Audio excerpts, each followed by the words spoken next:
E aí pessoal, sejam bem-vindos ao Planeta Animalia. Hoje vamos entender por que os lobos uivam, depois vamos assistir várias gravações de lobos uivando na natureza.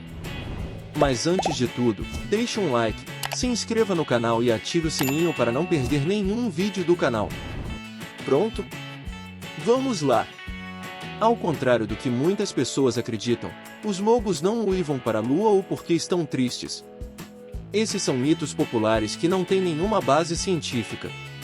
O uivo dos lobos é uma forma complexa de comunicação que desempenha um papel importante em sua vida social e comportamento. Os lobos uivam por diversas razões, mas principalmente para se comunicarem com outros membros da sua matilha, informando a sua localização. O uivo é uma forma de comunicação de longa distância que os lobos usam para se comunicarem uns com os outros e para manter contato, especialmente quando estão separados por grandes distâncias.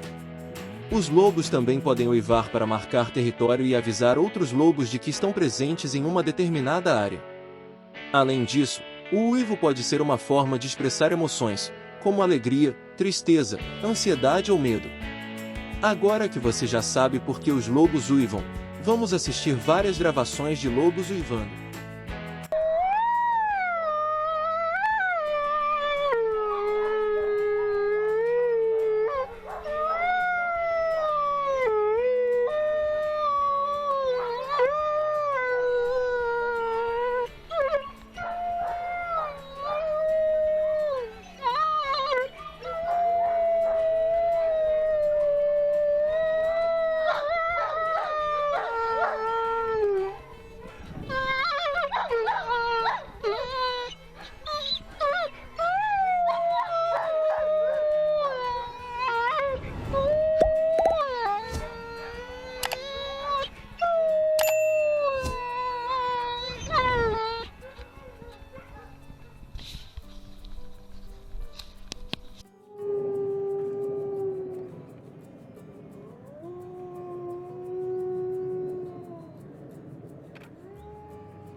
E aí pessoal, o que acharam desse vídeo?